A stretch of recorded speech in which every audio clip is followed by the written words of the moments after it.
उनका नाम ही है भूत बावन भोलेनाथ। देने पे आते हैं तो विद इन सेकंड दे देते हैं, और रूठ जाएं तो कहीं भी हो त्रिपुर, एक लाइन में लगाकर मार देते हैं और फिर त्रिपुरारी बन जाते हैं। इसलिए महादेव की सेवा करनी चाहिए। युवाओं को एक बात हम कहना चाहेंगे, अपने जीवन में संत महात्माओं का उपहास नहीं करना चाहिए। अपने से बड़े श्रेष्ठ मानव का, माता पिता या कोई भी, उनका अपमान हमको नहीं करना चाहिए। आप देखते होंगे भूत बावन भोलेनाथ पे मंदार और समी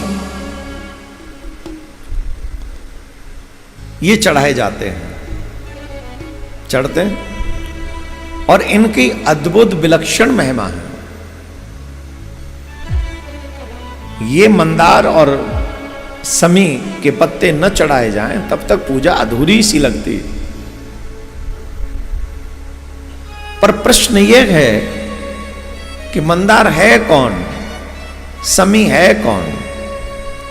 ये युवा बच्चों, देखो हमने कल भी कहा, शिव महापुराण पूर्णतः गृहस्थ कैसे चलाना चाहिए वो पूरी शिक्षा देता है।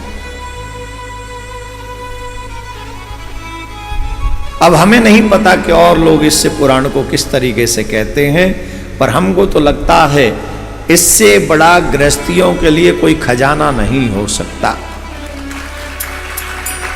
शिव पुराण जैसा। इसमें आपके एटीट्यूड को भी ध्यान में रखा गया है कि आपका किसके सामने एटीट्यूड कैसा होना चाहिए। जिनका बॉडी थोड़ा कलर वाइट होता है ना, उनका एटीट्यूड अलग टाइप का होता है, आपने देखा होगा। जिनका डार्क होता है उनका थोड़ा सा अलग होता है, जिनका ब्लैक ही होता है वो तो बेचारे बड़े अलग टाइप से रहते, क्योंकि संसार जो है वो कलर देखता है, पर मेरे ठाकुर जी कलर नहीं देखते, पुराण कलर नहीं देखते। ये जितने गोरे लोग हैं उन पे ताली नहीं बज रही है। अब वो लोग सोच रहे हैं कहीं हमारे ऊपर ही तो नहीं कह रहे। दुनिया वाले तुम्हारे बॉडी का कलर देखते हैं, लेकिन मेरे ठाकुर जी तुम्हारे कर्म का कलर देखते हैं। अच्छा बताएं, शंकर भगवान जो हैं वो कपूर की तरह गोरे हैं। कैसे? जोर से बोलो। लेकिन आहार निश्चिंतन किसका करते हैं? कन्हैया का, राम जी का, और ये दोनों ही काले हैं।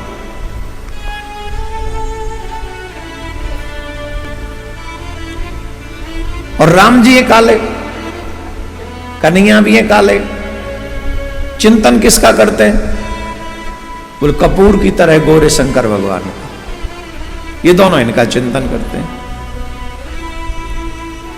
तो आपके बॉडी कलर कोई मायने नहीं रखते। इंटरनली आपका जो बिहेवियर है, आपका जो व्यवहार है, आपका जो स्वभाव है, वही भगवान के लिए कार्य आने वाला है, बाकी का सब यहीं रह जाना है। शिव महापुराण में ये बातें बड़ी जम के समझाई गई हैं। एक बहुत सुंदर कथा आती है। एक बार नारद जी देवराज इंद्र के पास में गए। इंद्र ने उनका यथोचित स्वागत किया। वार्तालाप वहां चल रहा था, चर्चा चल रही थी। इसी क्रम में इंद्र ने मुनि से कहा कि महाराज, मैंने औरव ऋषि के संदर्भ में बहुत बातें सुनी हुई, उनके तप के विषय में बहुत कुछ सुना हुआ है। मैं ये जानना चाहता हूं औरव ऋषि के विषय में आप मुझे और भी कुछ समझाइए, मैं और सुनना चाहता हूं।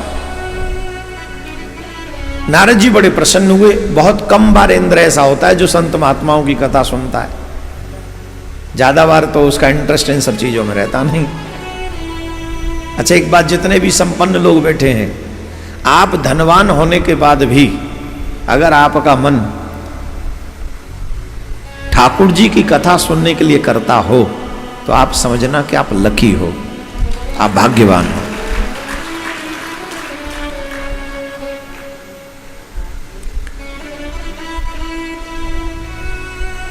बिना ठाकुर की कृपा के भाव आता ही नहीं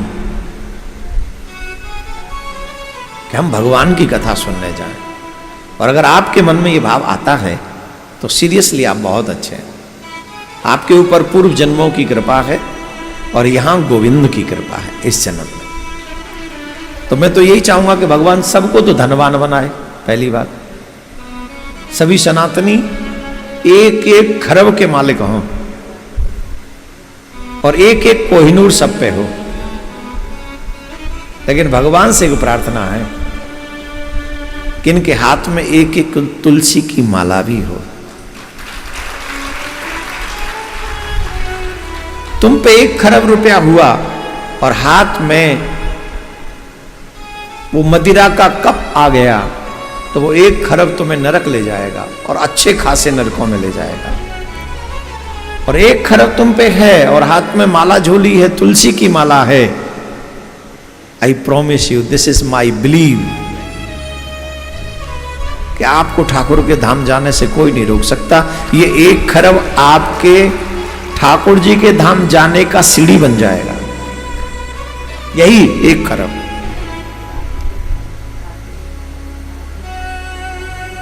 तो भगवान आपको धनवान तो बनाए, साथ में भक्त बनाए, दुष्ट ना बना दे। लक्ष्मी जब आती है बुद्धि भ्रष्ट कर देती है, और बुद्धि भ्रष्ट कर दे हमें कैसे पता चले? जब बड़ों के आगे भी मुंह जबान लड़ाने लगो तो समझना कि बुद्धि भ्रष्ट है तुम्हारी। मदिरा ले जाने लगो मंदिर छोड़ के, समझना बुद्धि भ्रष्ट है तुम्हारी। जुए में पैसे लगाने लगो तो समझना बुद्धि भ्रष्ट है तुम्हारी। दोस्त तुम्हें पीने खाने वाले मिल जाएं, समझना बुद्धि भ्रष्ट है तुम्हारी पैसे होने के बाद। तो इन सब चीजों पे ध्यान रखें। तो देवर्षि नारद ने देखा, नारद आज इंद्र ऋषि के संदर्भ में मतलब सत्संग करना चाहते हैं। तो नारद मुनि ने एक बहुत सुंदर कथा सुनाई कि एक समय मालवा में औरव नाम के ऐसे विद्वान ब्राह्मण हुए जिनका तेज वेदों के ज्ञान से सूर्य के समान व्याप्त हो रहा था। उन्हें देवताओं के समान शक्ति प्राप्त थी। बहुत दिनों बाद उनकी पत्नी ने एक अत्यंत सुंदर पुत्री को जन्म दिया और वह पुत्री बहुत सुंदर थी। उस पुत्री का नाम उन्होंने समी रखा। और जो ऋषि थे वो अपनी पुत्री समी से बहुत प्रेम करते थे। और अब ऋषि, आप ध्यान देंगे इस बात को, पिताजी हमेशा बेटी को प्यार करते हैं और माताजी हमेशा किसको? माताजी किसको प्रेम करती हैं? ये अब से नहीं है, होता है ना। अच्छा, एक और चीज है, बेटे से ज्यादा बेटियां बाप का ध्यान रखती हैं। अच्छा, बेटे इतने अच्छे हैं कि वो किसी का भी ध्यान नहीं रखते। बेटे इतने अच्छे हैं और का तो छोड़ी, वो अपना भी ध्यान नहीं रखते। आप बेटियों के कमरे में चले जाओ और बेटे के कमरे में चले जाओ, दोनों की कमरे की कंडीशन ही बता देगी कि कमरा किसका है। और अब ऋषि जो थे, उन ऋषि के जो पुत्री थी समी, ऋषि उस पुत्री से बहुत प्रेम करते थे, बहुत बहुत ज्यादा प्रेम करते थे। अब समय है, वो समय धीरे धीरे निकलता गया। जब वह कुछ बड़ी हुई तो उन्होंने समी का विवाह धौम्य ऋषि के पुत्र मंदार से कर दिया। धौम्य ऋषि के पुत्र मंदार से कर दिया। और मंदार क्योंकि ब्रह्मचर्य जीवन जी रहे थे, गुरुजी के यहाँ अध्ययन कर रहे थे, इसलिए वो विदा करा के नहीं लाए थे दुल्हन को। जानते हो कितनी साल की उम्र में शादी हो गई थी समी की? मालूम? 7 साल की।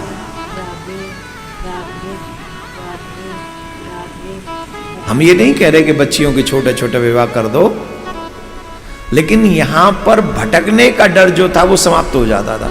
उस समय भेजा नहीं बेटी को, उस बच्ची को भेजा नहीं समी को। मंदार जो है विवाह करके अपने ब्रह्मचर्य जीवन जी रहे हैं, वो वहां विद्या अध्ययन कर रहे हैं। मंदार सौनक ऋषि के यहां पर विद्या अध्ययन कर रहे थे, और जब विद्या पूर्ण हो गई, मैं फिर कह रहा हूं बच्चों का सही समय पे विवाह करो। सही समय पे ब्याह हो जाएंगे तो घर नहीं टूटेंगे। अब प्रश्न ये होता है कि अभी पैरों पे खड़े हो जाएं तब विवाह करेंगे। कई लोग बच्चे तो ये कहते हैं हमें विवाह की आवश्यकता नहीं। जब अच्छा बच्चों को विवाह की आवश्यकता तो नहीं लगती, लेकिन पार्टनर की तो आवश्यकता लगती है। फिर बॉयफ्रेंड गर्लफ्रेंड क्यों है आपके? जब आपको लगता है कि हमें आवश्यकता ही नहीं है शादी की, फिर बॉयफ्रेंड गर्लफ्रेंड क्यों? वो किस एज से बनाना प्रारंभ कर देते हैं, पता लगा ही जाइए।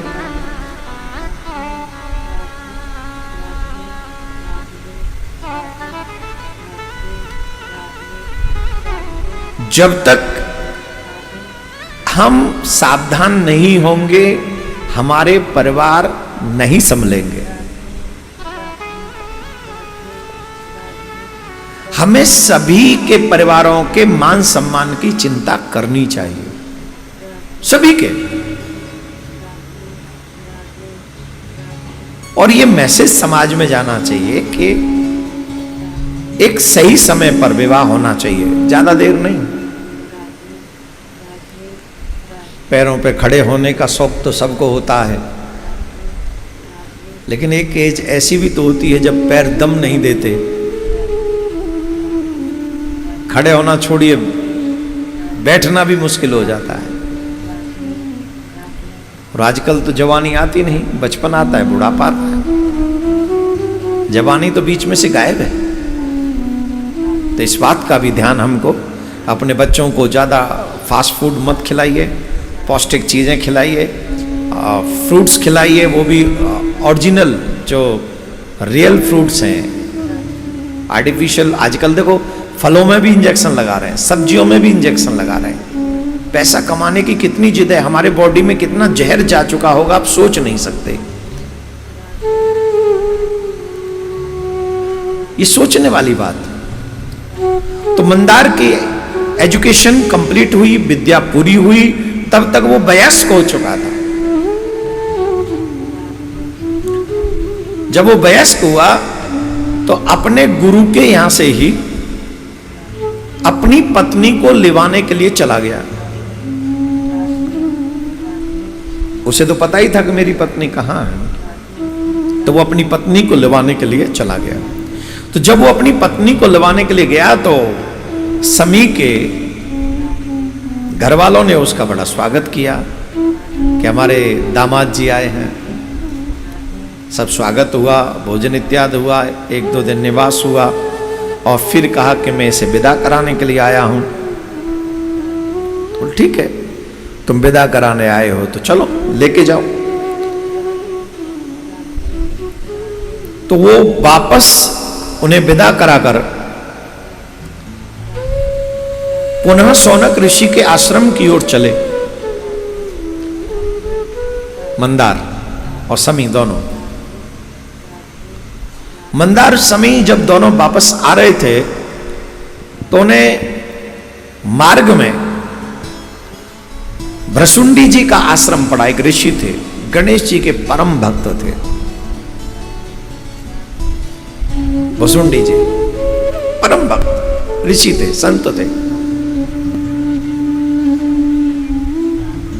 उनको गणेश जी ने प्रसन्न होकर यह आशीर्वाद दिया था, जैसे गणेश जी की सूंड थी ना, वैसे ही वो अपने सर में से भी सूंड निकाल सकते हैं। इतने प्रसन्न हो गए थे गणेश जी।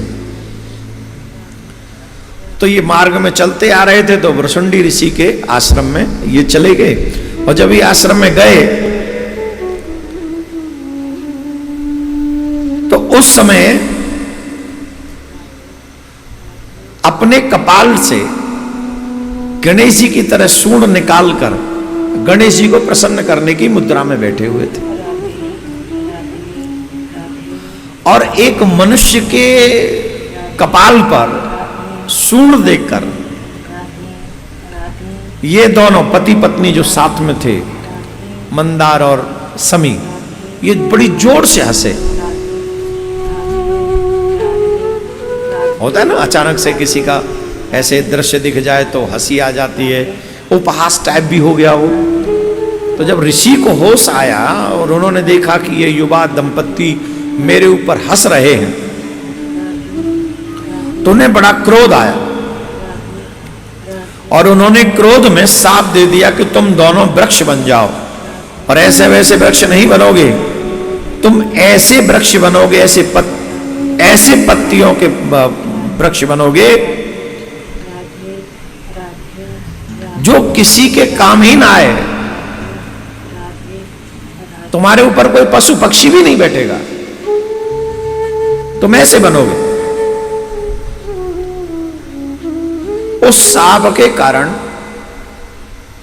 मंदार ऐसा वृक्ष बना जिसकी पत्तियां कोई पशु नहीं खाता, और समी ऐसा वृक्ष बनी जिसके कांटों की अधिकता के कारण कोई भी पक्षी जीव आकर उसका सहारा नहीं लेता, सब दूर से रहते हो। बोलो राधे राधे, थोड़ा जोर से बोलिए।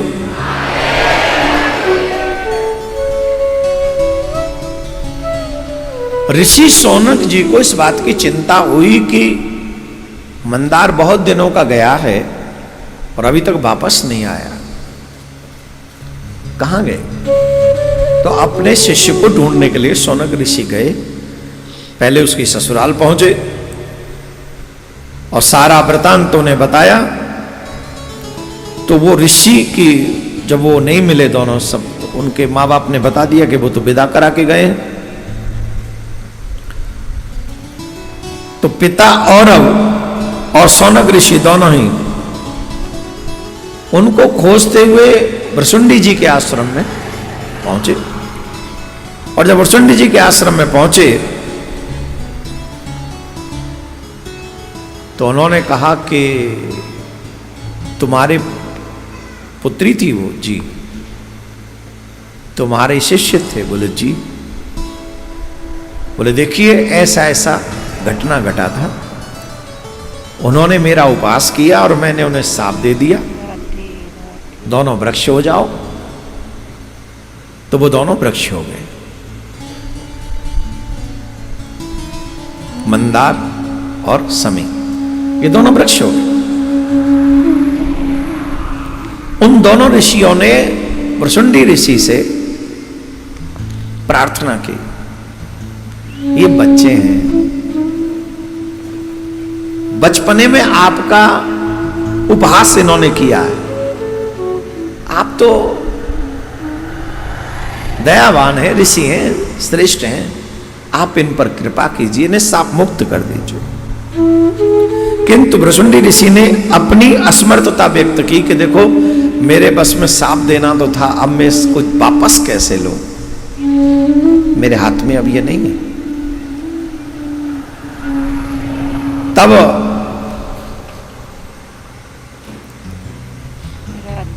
उन्होंने गणेश जी को प्रसन्न करने के लिए कठोर तपस्या प्रारंभ की। तपस्या से प्रसन्न हुए गणेश जी कहा कि हमसे वरदान मांगो। उनको प्रणाम किया और उनसे भी यही प्रार्थना की गई कि मंदार और समी को आप कृपा करके शाप मुक्त कर दें। गणेश जी ने कहा मैं अपने प्रिय भक्त वृषुंडी के वाक्य को मिथ्या नहीं कर सकता, क्योंकि ये मेरे प्रिय भक्त ने ही साथ दिया है, तो मैं उसे झूठा नहीं कर सकता। अतः यह वरदान देने का मेरे पास कोई अधिकार भी नहीं है कि अब मैं आपको यह वरदान दूं कि सांप मुक्त हो जाएंगे, ये भी मैं नहीं कर सकता। पर एक वरदान देता हूं मैं तुम्हें, ये मंदार का पुष्प और समी का पत्र, ये शिवजी की सेवा में, उनकी पूजा में बहुत प्रिय माने जाएंगे। इनकी उपस्थिति अगर ना हो तो शिवजी की पूजा पूर्ण नहीं मानी जाएगी।